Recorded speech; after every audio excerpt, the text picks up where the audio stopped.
Mes chers frères et sœurs en Christ, une fois de plus, bienvenue dans les Minutes Bibliques. Aujourd'hui, nous sommes le mercredi 31 août 2022 et nous allons commencer par vous chanter le cantique dénommé Au pied de la Sainte Croix, tiré du Gloire à Dieu 461. Ensuite, nous allons vous lire les textes qui sont tirés de 1 Chroniques chapitre 22, versets 2 à 19 et le texte tiré du psaume 98.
Première lecture.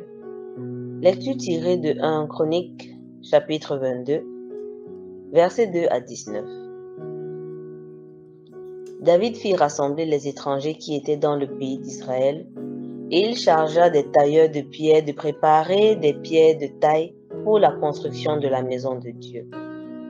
Il prépara aussi du fer en abondance pour les clous des battants des portes et pour les crampons, de l'airain en quantité telle qu'il n'était pas possible de le peser, et des bois de cèdre sans nombre, car les Sidoniens et les Tyriens avaient amené à David des bois de cèdre en abondance. David disait: « Mon fils Salomon est jeune et d'un âge faible, et la maison qui sera bâtie à l'Éternel s'élèvera à un haut degré de renommée et de gloire dans tous les pays. C'est pourquoi je veux faire pour lui des préparatifs. » Et David fit beaucoup de préparatifs avant sa mort. David appela Salomon, son fils, et lui ordonna de bâtir une maison à l'Éternel, le Dieu d'Israël. David dit à Salomon: « Mon fils, j'avais l'intention de bâtir une maison au nom de l'Éternel mon Dieu. Mais la parole de l'Éternel m'a été ainsi adressée. Tu as versé beaucoup de sang et tu as fait de grandes guerres. Tu ne bâtiras pas une maison à mon nom, car tu as versé devant moi beaucoup de sang sur la terre. Voici, il te naîtra un fils, qui sera un homme de repos, et à qui je donnerai du repos en le délivrant de tous ses ennemis d'alentour. Car Salomon sera son nom, et je ferai venir sur Israël la paix et la tranquillité pendant sa vie. Ce sera lui qui bâtira une maison à mon nom. Il sera pour moi un fils, et je serai pour lui un père. Et j'affermirai pour toujours le trône de son royaume en Israël. Maintenant, mon fils, que l'Éternel soit avec toi, afin que tu prospères et que tu bâtisses la maison de l'Éternel ton Dieu, comme il l'a déclaré à ton égard. Veuille seulement, et l'Éternel t'accorder de la sagesse et de l'intelligence, et te faire régner sur Israël dans l'observation de la loi de l'Éternel ton Dieu. Alors tu prospéreras, si tu as soin de mettre en pratique les lois et les ordonnances que l'Éternel a prescrites à Moïse pour Israël. Fortifie-toi et prends courage, ne crains point et ne t'effraie point. Voici, par mes efforts, j'ai préparé pour la maison de l'Éternel 100 000 talents d'or, 1 million de talents d'argent, et une quantité d'airain et de fer qu'il n'est pas possible de peser, car il y en a en abondance. J'ai aussi préparé du bois et des pierres, et tu en ajouteras encore. Tu as auprès de toi un grand nombre d'ouvriers, des tailleurs de pierre et des charpentiers, et des hommes habiles dans toute espèce d'ouvrage. L'or, l'argent, l'airain et le fer sont sans nombre. Lève-toi et agis, et que l'Éternel soit avec toi. David ordonna à tous les chefs d'Israël de venir en aide à Salomon son fils. L'Éternel votre Dieu n'est-il pas avec vous et ne vous a-t-il pas donné du repos de tous côtés? Car il a livré entre mes mains les habitants du pays, et le pays est assujetti devant l'Éternel et devant son peuple. Appliquez maintenant votre cœur et votre âme à chercher l'Éternel votre Dieu. Levez-vous et bâtissez le sanctuaire de l'Éternel Dieu, afin d'amener l'arche de l'alliance de l'Éternel et les ustensiles consacrés à Dieu dans la maison qui sera bâtie au nom de l'Éternel. Amen. Deuxième lecture, lecture tirée du psaume 98. Chantez à l'Éternel un cantique nouveau, car il a fait des prodiges. Sa droite et son bras saint lui sont venus en aide. L'Éternel a manifesté son salut. Il a révélé sa justice aux yeux des nations. Il s'est souvenu de sa bonté et de sa fidélité envers la maison d'Israël. Toutes les extrémités de la terre ont vu le salut de notre Dieu. Poussez vers l'Éternel des cris de joie, vous tous, habitants de la terre. Faites éclater votre allégresse et chantez. Chantez à l'Éternel avec la harpe. Avec la harpe, chantez des cantiques. Avec les trompettes et au son du corps, poussez des cris de joie devant le roi, l'Éternel. Que la mer retentisse avec tout ce qu'elle contient, que le monde et ceux qui l'habitent éclatent d'allégresse, que les fleuves battent des mains, que toutes les montagnes poussent des cris de joie devant l'Éternel. Car il vient pour juger la terre, il jugera le monde avec la justice et les peuples avec équité. Amen. Chers auditeurs des Minutes Bibliques, bonjour et bienvenue à la dévotion matinale du mercredi 31 août 2022. Pour vous servir, le pasteur Henri-Joël Mendy de l'église évangélique du Cameroun. David, après l'expérience désastreuse du dénombrement qui a dénoté son manque de confiance à l'Éternel,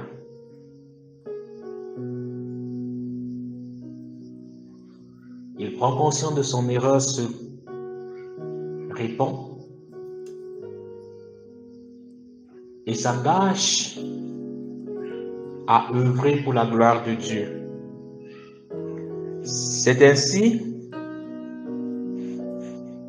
qu'il se met à la préparation du projet de la construction du temple de l'Éternel Dieu. Projet qui doit être porté et réalisé par son Fils. Bien-aimé peuple de Dieu, David avait retenu la promesse de l'Éternel qui avait souhaité que ce soit son fils Salomon qui puisse construire un temple à l'Éternel. Ce que David fera, c'est préparer sur le plan matériel, sur le plan spirituel et même sur le plan humain, la construction du futur temple de l'Éternel. Bien qu'il savait que ce n'est pas lui qui devait construire le temple, il met les jalons de la réussite de la construction de ce temple. D'autant plus que son fils Salomon était si jeune.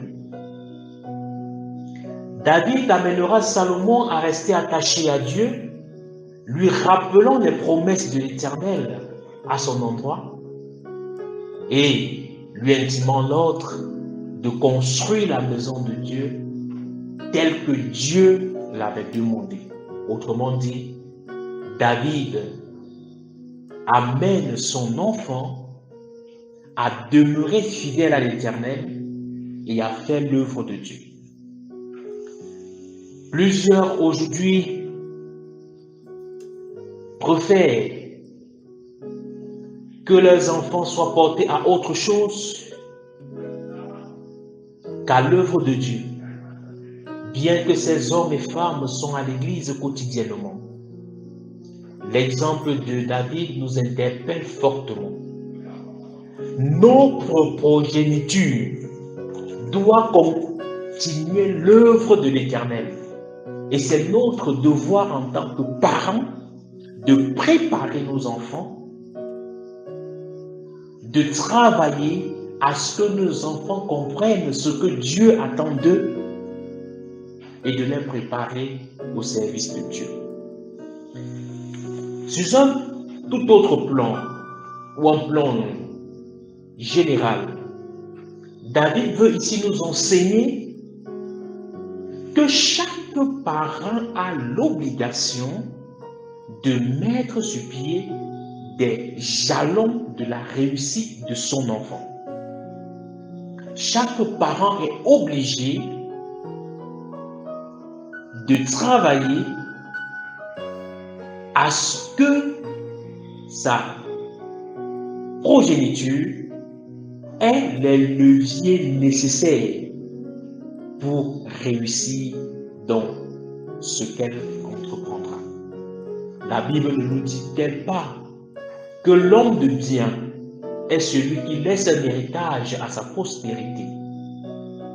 Bien-aimés peuple de Dieu, nous sommes donc tous interpellés. Ne laissons pas sous le dos de nos enfants des poids, des fardeaux que nous pouvons les aider à porter aujourd'hui. C'est notre responsabilité en tant que parents, dans tous les aspects de leur vie. Travaillons donc à préparer nos enfants à une vie future réussie. Une vie future réussie qui passe par la crainte et l'enseignement des principes bibliques ou chrétiens à nos enfants.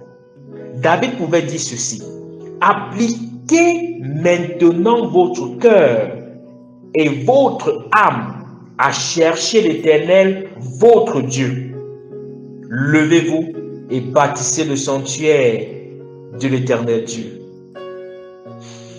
Appliquez votre cœur et votre âme à chercher l'Éternel, votre Dieu.